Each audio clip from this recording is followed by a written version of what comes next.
राधे राधे मित्रों। आज की इस वीडियो में हम आपको बाबा के दो परम भक्तों के बारे में बताएंगे। कैसे बाबा ने स्वयं दर्पण की शिक्षा हम सबको दी और सदैव दूसरों के प्रति जीने का आहार दिया है। मित्रों, वीडियो को लाइक करें व शेयर करें और चैनल को सब्सक्राइब करें। धन्यवाद। लखनऊ के नवाब के दो लड़के हब्बू मियाँ एवं बब्बू मियाँ थे। नवाब बाबा का अनन्य भक्त था। उसके दोनों लड़के भी बाबा से खूब प्रेम करते थे एवं दिल खोलकर बाबा से बातें करते। बाबा भी खूब देर तक उनकी बातें सुना करते थे। एक दिन बाबा अपने मचान से उनके आग्रह पर चरण नीचे झुलाए हुए बैठे थे और हब्बू मियाँ एवं बब्बू मियाँ बाबा के दोनों चरणों की सेवा कर रहे थे। इसी समय बाबा ने शीघ्र चरण धुलवाने की इच्छा व्यक्त की। उनके सम्मुख खड़े हुए सेवादार शिष्य जल की व्यवस्था में लग गए। इधर बाबा की शीघ्रता को जानकर बाबा के चरणों में लगे हुए हल्दी, धूल, मिट्टी को हब्बू मियाँ एवं बब्बू मियाँ ने अपनी जीभ से ही चाटकर बाबा के चरणों को साफ करना शुरू कर दिया और खूब देर तक अच्छी तरह से चाटकर सारी धूल मिट्टी साफ कर दी। चरण, नाखून आदि एकदम धुले हुए और स्वच्छ प्रतीत होने लगे। कुछ शिष्यों ने ऐतराज किया कि हमें तो ऐसा अवसर आप कभी नहीं देते। बाबा ने कहा, इस समय अवसर आया हुआ है, तेरा मन करे तू भी चाट। किंतु उन शिष्यों में अगर किसी में हल्की सी हिम्मत भी आई तो आपसी खुसर फुसर में यह सुनकर कि मुसलमान का झूठा हम नहीं चाटेंगे, वह भी शांत हो गई। इस पर बाबा ने कहा, तेरे हृदय से इसके बराबर भाव ही नहीं तो मैं क्या करूं। यह सुनकर सभी शिष्यगण खूब लज्जित हुए। किंतु अब मांगने पर भी बाबा ने उन लोगों को चरण नहीं दिए। बाबा ने कहा, बच्चा, वह एक लहर थी, अब चली गई। बाबा के श्रीमुख से उनके सहज वेश में सुना गया, अहम नाथ में का जुग जाएं, भूखे बाग के काम ना आए।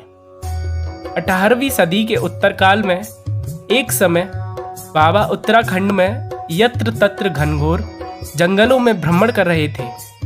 इसी दौरान और जीवन धारण करने के प्रति उन्हें बहुत दुख हुआ। वे अपने लंबे जीवन काल के प्रति उदासीन हो गए थे। उन्होंने यह विचार किया कि शरीर को और ना रखकर अब छोड़ देना चाहिए। शरीर को वन्य जीव जंतुओं के लिए भोजन के रूप में प्रदान करना बाबा ने निश्चय किया। इसी भाव से एक जलाशय, जहां पर सुबह अथवा शाम होते ही अनेक हिंसक जीव जंतु जल पीने आते थे, उसी के तट पर एक छोटी चट्टान के सहारे से सिद्धांत लगाकर बाबा निर्विकल्प समाधि में चले गए, ताकि भूखे जीव जंतु उनके शरीर को सूंघकर अपना आहार समझकर अपनी भूख शांत करें।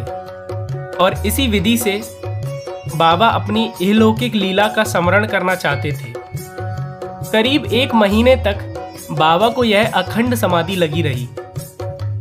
तदंतर बाबा ने पुनः शरीर में आगमन किया, किंतु शरीर को ज्यों का त्यों होकर वे संतुष्ट नहीं हुए।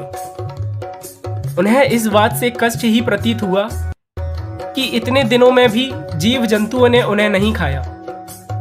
इसी जलाशय के पास एक मान में एक बूढ़ा बाघ रहता था। अधिक बूढ़ा होने के कारण वह शिकार नहीं कर पाता था। अक्सर काफी तेज भूख से वह पीड़ित रहता था। जलाशय के किनारे जल पीकर वह अपनी मान में ही पड़ा रहता। जब दूसरे जीव जंतु जल पीने आते तब शिकार की विफल चेष्टाएं भी करता। बाबा ने उसी बाघ को अपना शरीर खिलाने का विचार किया।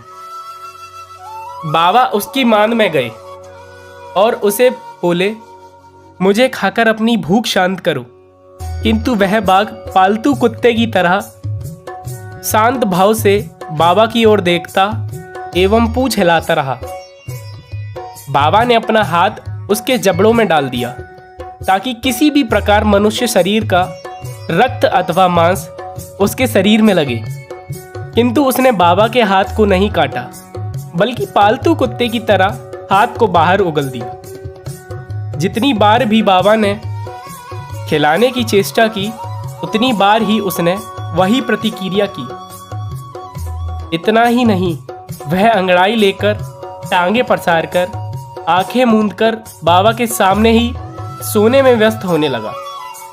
इस समय बाबा ने अपना कष्ट इन शब्दों में व्यक्त किया। अहम नाथ मैं का जग जाऊं, भूखे बाग के काम ना आऊं। बाबा ने बताया, बच्चा, मैंने प्रभु इच्छा को प्रबल जानते हुए इस भाव का परित्याग कर दिया। बच्चा, योगी को अपने देह से ही किसी प्रकार की कोई ममता, आसक्ति नहीं होती, तब दूसरे किसी देहदारी से होनी कैसे संभव है। बच्चा, योगी तो अपने आत्म आनंद में ही स्मरण करता है, उसे कहीं जाना नहीं पड़ता। वह स्वयं ही मथुरा, काशी, पुष्कर, कुरुक्षेत्र एवं गंगा, यमुना, सरस्वती, नर्मदा आदि को पावन करने वाला होता है। योगी भगवान का परम भक्त होता है। और ऐसा कहकर बाबा ने अपने शिष्यों को यह शिक्षा दी। मित्रों, वीडियो को लाइक करें और शेयर करें और चैनल को सब्सक्राइब करें।